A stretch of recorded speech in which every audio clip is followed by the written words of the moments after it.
네, 안녕하세요. 반갑습니다. 월요일 아침입니다. 지난 토요일 밤에 라이브 오셨던 분들 많으시죠? 네. 정말 질문도 많이 해주시고, 그리고 중요한 내용들, 또 제 개인적인 경험도 많이 들어가는 바람에, 네. 많은 분들께 또 도움이 되시길 바라는데요. 사람의 생각이 다르고 또 제 경험도 한계가 있기 때문에 우리 아이에 맞추어서 잘 적용하셨으면 좋겠다라는 생각을 합니다. 네, 오늘은 이제 새 학기 맞이해서요. 이번 학기 로드맵을 짜고 계실 텐데요. 짜실 때 이 부분은 꼭 생각을 하세요. 이 부분은 요 학년에서 꼭 되었으면 좋겠습니다. 라고 생각되는 것들 하나씩 설명을 드리도록 하겠습니다. 먼저 1학년입니다. 1학년은요, 가장 큰 목표로 삼으셔야 되는 거, 1학년 1학기에 그러니까 이것만 하면 나는 바랄 게 없다라고 생각하셔야 되는 거는 학교 적응입니다. 적응이라고 하는 거, 적응이 됐다라고 하는 걸요, 그 기준을 어떻게 잡으시면 되냐면, 적응된 아이들의 특징은 어떤 전해야 되는 이야기가 있을 때 선생님께 분명하게 말로 의사를 표현해요. 그러니까 적응이 아직 안 된 친구들의 특징은 고개로 말을 표현하거나 네, 아니요 라고 단답형으로만 말을 하거나 속상하거나 억울한 일이 있을 때 울어버리는 친구들이 있어요. 학기 초에 언제나 생길 수 있는 부분이고요. 적응이 되잖아요. 그러면 자기 의사를 말로 표현을 하기 시작을 합니다. 그래서 말로 선생님께 표현하고 친구들에게 표현하는 게 문제가 없다. 그리고 학교를 막 가기 싫어가지고 막 죽으려고 하지 않는다라고 하면 적응이 됐다라고 생각을 해주시고요. 이거는 다른 학년 친구들도 새로운 학년에 올라가서 적응을 해야 되기 때문에 3월 한 달 정도는 한창 고생하고 긴장한다라고 생각을 해주세요. 1학년 친구들의 경우에는 한 학기가 걸릴 수 있으니까 그렇게 생각하시고, 이 기간 동안에는 학교를 두려워한다거나 학교 가기 싫어한다거나, 그리고 또 학교에서 밥을 적게 먹고 와서 배가 고프다거나 학교에서 화장실을 못 가서 너무너무 배가 아팠다라고 하는 이야기를 할 수 있으니까 그런 것들의 횟수가 줄어드는가를 보시면 좋겠고요. 공부에서는 당연히 한글 읽기를 신경 쓰셨으면 좋겠어요. 쓰기까지는 아직 무리한 친구들도 읽기는 유연하게, 부드럽게, 편안하게 되고 있는 상태여야 되고요. 지금 아직 불안하다 하는 친구들, 이번 학기 동안에 한글 읽기, 어떤 책을 꺼내도 눈으로, 말로 소리내서 읽을 수 있다라고 하는 정도가 됐다라고 한다면 너무 걱정하지 마세요. 네. 아이가 부모가 마음먹는 속도대로 자라주면, 그 속도대로 갈 수 있다면 모든 애들이 다 빠르게 성장하겠죠. 근데 안 그래요. 아시잖아요. 그 아이의 속도에 맞추지 않고 내가 엄마가 계획한 속도대로 아이를 끌고 간다고 해서 그대로 아이들이 자라거나 끌려오지 않거든요. 끌려오는 것처럼 보일 수는 있습니다. 근데 착각이고요. 네, 그렇게 해서 잘 크지 않습니다. 느리게 간다고 해서 느리게 자라는 게 아니고요. 느리게 가지만 이 아이들이 결국 목표 지점에 닿는 속도는 아이에 따라서 다를 수 있다라고 항상 생각해 주세요.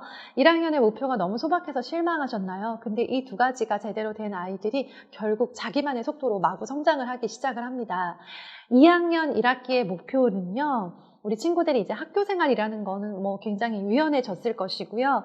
우리 친구들이 이제 공부 습관이라고 하는 걸 잡아갔으면 좋겠어요. 그러니까 공부 습관이 뭐냐면, 엄마가 말하지 않아도 알아서 책을 펴서 탁탁탁 하는 거 아니에요. 네, 그렇게 될 수 있는 아이들은요, 초등시기 내내 거의 없습니다.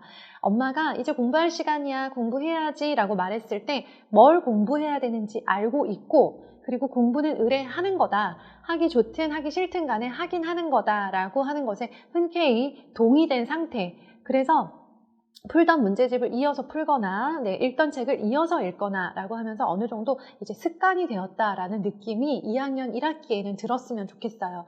그래서 예를 들면 아이들이 이제 수학 연산 문제집을 하루에 10문제도 좋고 5문제도 좋은데 풀 수 있는 만큼 풀던 대로 꾸준히 풀거나, 혹은 이제 읽기 독립이 일어나서 만화책이든 그림책이든 동화책이든 자기가 읽고 싶은 책을 꺼내서 30분 정도씩 책을 읽는 것, 이것들이 2학년 1학기에 경험해 보셔야 되는 일이에요.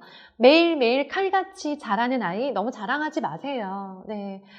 그게 언제까지 어떻게 유지되느냐가 관건인 거지, 어느 한 시기에 바짝 열심히 잘하고 하루도 빠짐없이 한다고 좋아하실 게 아닙니다. 그러니까 2학년 1학기에 자기가 이제 공부해야 된다라고 했을 때 책을 펼쳐들어서 반항 없이, 저항 없이 어느 정도는 공부를 하고, 그리고 이제 책 좀 읽어야지 라고 했을 때 책을 꺼내서 읽던 책을 이어서 읽는다. 그러면 얘는 2학년 1학기에 얘가 할 도리는 다 했다고 생각하시면 됩니다. 네. 그리고 영어 듣기가 매일매일 하고 있었으면 좋겠어요. 영어 듣기는 이제 노출 싸움이잖아요, 영어는. 그래서 1학년 때 영어를 규칙적으로 듣지 못했던 친구들이라 할지라도 2학년 정도 되면 하루에 10분, 20분, 길게는 30분 정도까지도 매일 영어 듣기를 하고 있었으면 좋겠습니다. 매일이라고 하니까 또 하루만 빠지면 큰일 난다 생각하시는데요. 하루 빠져도 일주일 빠져도 죽지 않습니다. 아이가 아픈데, 너무 바쁜데, 너무 기분이 안 좋고 너무 무기력한데 억지로 끌고 가지 않으셨으면 좋겠어요. 자, 다음 3학년입니다. 3학년의 가장 큰 과업은 글쓰기를 경험하는 겁니다. 경험이라고 했어요. 잘 쓰라고 하지 않았습니다. 우리 뭔가를 하시라고 하면요, 그걸 잘해야 된다라고 자꾸 생각하시는데요. 죽을 때까지 잘하기는 힘들어요. 네, 우리 아이들 이제 시작만 하면 돼요. 시작해서 점점 발전시켜 갈 거예요. 이제 글쓰기를 시작하고 시도하고 경험을 해보는 게 충분한 나이가 3학년이고요. 얘가 언제 잘 쓰게 될지, 언제 만족스럽고 언제 정말 완벽한 글을 쓰게 될지는 아이마다 속도가 다르기 때문에 알 수 없습니다. 하지만 시작은 하셨으면 좋겠다라고 생각을 하고요. 1, 2학년 때 일기쓰기와 독후감 때문에 영 힘들었던 아이들이라면 이제 제가 냈던 교재 있잖아요. 자유글쓰기, 생각글쓰기, 책 읽고 쓰기, 이런 좀 가볍고 재미있는 글쓰기들을 통해서 3학년 1학기에는 글쓰기를 시작하셨으면 좋겠습니다. 시작했으면 그냥 쭉 가는 거예요. 버스에서 내리지 않는 거예요. 시작하는 시기를 말씀드립니다. 자, 3학년 때 또 점검해야 될 거는 파닉스, 그러니까 영어를 읽을 수 있는가. 잘 읽는 거 아니에요. 읽을 수 있는가를 확인하셔야 돼요. 읽을 수는 있어야 됩니다. 3학년인데 아직 파닉스가 힘들다. 그러니까 영어를, 한글을 못된 것처럼 영어로 읽을 수 없다 하는 친구들은요, 영어를 좀 읽게 해주세요. 파닉스 이제 교재를 사다가 할 수도 있고요. 3학년 정도 되면 한두 달이면 속성으로 방학 특강 뭐 이런 걸 이용해서 파닉스 특강을 통해서 금방 떼는 경우들이 많이 있어요. 그래서 영어를 못 읽어서 학교에서 자신감이 없는 그런 일을 만들지 않았으면 좋겠습니다. 4학년의 과업은 두 가지인데요. 첫 번째는 수학을 이제 꼬박꼬박 복습을 해나가는 그런 습관이 들어있는가, 안 돼 있다면 시작하셔야 될 것 같아요. 이제까지는 연산 위주로 갔다면 4학년 때부터는 수학이 많이 어려워지고, 실제로 아이들이 복습을 꼼꼼하게 하지 않으면 구멍이 날 수 있는 결정적인 학년이 4학년이기 때문에 4학년에서는 이제 수학 복습을 현행이라고 하죠. 꾸준하게 끌고 나가는 것을 목표로 삼으시고요. 그 다음에 4학년 친구들은 저는 영어 독서의 바다에 풍덩 빠뜨리셨으면 좋겠어요. 4학년이 영어책 읽기를 집중적으로 하기에 가장 좋은 시기. 1, 2, 3학년은 아직 조금 이르고요. 5, 6학년은 바빠요. 수학이 본격적으로 시작되기 때문에. 그래서 4학년 친구들이라면 영어책 읽기를 시작하세요. 시도하세요. 그렇게 해서 최대한 많은 시간 영어에다가 좀 집중하면서 영어책 글밥을 올려가셨으면 좋겠습니다. 잘 읽으라고 하지 않았어요. 시작하라고 말씀드렸습니다. 자, 5학년입니다. 5학년 친구들 점검하셔야 될 거. 아직도 독서를 지속하고 있는가. 많은 친구들이 4학년 정도까지만 책을 읽고 5학년 되면 끝나거든요. 근데 5학년에도 독서를 지속하는 것을 목표로 삼으시고요. 그 다음에 수학 공부량을 좀 늘렸으면 좋겠어요. 이제까지 그냥 뭐 한쪽, 두쪽 하던 친구들이라면요, 세 쪽, 네 쪽도 도전을 해보고, 네, 그리고 또 수학을 기본 문제만 풀던 친구들이라면 심화 문제에도 도전을 해보고 하면서 조금 수학에다가 힘을 더 실어주는 시기다라고 생각을 하시고요. 전 학년에서 시작했던 것들이 5학년에도 지속이 되고 있었어야 돼요. 예를 들면 연산, 글쓰기, 영어 읽기, 영어 듣기 이런 것들이요. 그러니까 학년마다 하나씩 들어와서 6학년 중학생이 되었을 때는 해야 되는 것들이 이제 이렇게 딱 그 기본 이렇게 틀이 세워지는 거죠. 그런데 모든 것을 매일매일 만족스러운 양을 완벽하게 끝낼 수 없기 때문에 들어왔으나 일주일에 한 번 정도씩만 해주는 거예요. 다만 멈추지 않는 거예요. 집어넣고 가끔씩 하면서 멈추지 않는다. 이렇게 중학교까지 간다 생각해 주세요. 그다음에 5학년 친구들은 이제 역사 과목이 시작되기도 하고 사회에서 이제 조금 배경 지식이 넓어지면 좋은 시기예요. 그래서 잡지나 신문을 통해서 아이들 배경 지식을 좀 늘려줄 수 있는, 자극해줄 수 있는 또 영상물을 통해서도 그런 것들이 가능하고 아이들이 좋아하는 분야가 있다면 책을 통해서도 배경 지식을 서서히 늘려가고 소위 말하는 그런 비문학 관련 그런 책들이나 지문들을 접할 수 있게 해주세요. 잘하고 매일매일 많이 하라는 게 아니라 접할 수 있게 해주시라는 거예요. 5학년 정도 되면 가능한 시기라고 생각을 합니다. 마지막 6학년 친구들, 6학년에서는요. 수학의 심화 문제, 그리고 심화 문제, 그러니까 수학 문제집을 풀 때 기본만 풀지 말고 심화를 그냥 일상적으로 푼다라고 생각하고 계속 심화 문제를 시도하고 시작하는 것들을 6학년 때 해주시고요. 영어 듣기, 이제까지는 영어 영상 같은 걸 통해서 영어 듣기를 했다면 이제는 중학교를 대비해서 영어로 듣고 문제를 푸는, 그러니까 그 영어 듣기 평가라고 하죠. 그런 것들을 좀 경험해 봤으면 좋겠어요. 중학교 때 처음으로 듣기 평가를 하면서 막 준비를 하려면 잘 듣던 친구들도 당황할 수 있거든요.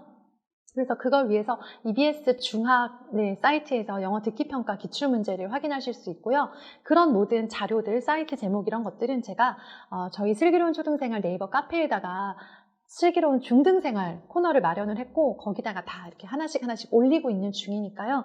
6학년 친구들은 그곳을 자주 가서 보세요. 제가 지난 토요일 라이브에 이 중학교 1학년 친구들을 위한 라이브 방송을 하면서 많은 정보들을 공유해 드리겠습니다 라고 했던 것들을 거기다가 이제 하나씩 올리고 있는 중에 있으니까요. 6학년 친구들 자주 거기 가서 들러보셨으면 좋겠고요. 영어 글쓰기 시작하세요. 6학년들. 네. 읽지도 못하고 듣지도 못하고 말하지도 못하는데 어떻게 쓰나요? 라고 하시는데 집에 있는 영어 문제집이나 영어 리더스북, 가벼운 리더스북 또 혹은 읽고 있는 챕터북이 있다면 그것들을 가지고 베껴쓰기를 시작을 하세요. 따라쓰기라고 하죠. 그렇게라도 뭐라도 쓰고 있어야 돼요. 이제 1년 후면 6학년 친구들의 경우에는 영어로 수행평가를 봐야 되거든요. 그걸 1년 전부터 미리 준비를 시작한다라고 생각하고 지금 엉망으로 쓸 거예요. 당연해요. 중학교 1학년이 되면 갑자기 잘 쓰나요? 그런 일은 없습니다. 하지만 시작을 해두면 발전하게 마련이에요.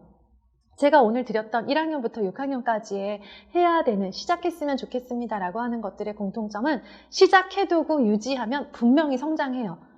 그게 그 시기에 그 학년에 시작이 되었는가, 그리고 지금 6학년인데 돌아보니까 어느 학년에 뭐가 빠졌어요. 그러면 이제 하나씩 넣는 거예요.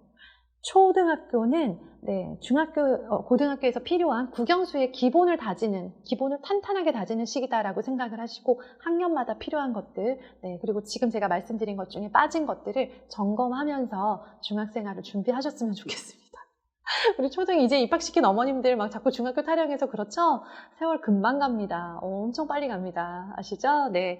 그래서 제가 가진 많은 정보들 많지 않아요. 경험은 많아요. 네. 많은 경험들은 네이버 카페를 통해서 사진을 찍고 그다음에 목록으로 정리해서 하나씩 공유하고 있으니까요. 많이 가서 활용하시고요. 우리 엄마들 소모임 이제 힘차게 시작해 보려고 합니다. 정말 많은 분들이 참여해 주셔가지고 깜짝 놀랐는데요. 힘차게 시작해 보도록 하겠습니다. 코로나가 너무 기승을 부립니다. 우리 어머님들 그럴수록 힘내시고요. 기운 내셔서 우리 아이들 잘 키워가셨으면 좋겠습니다. 감사합니다. 좋은 하루 되세요.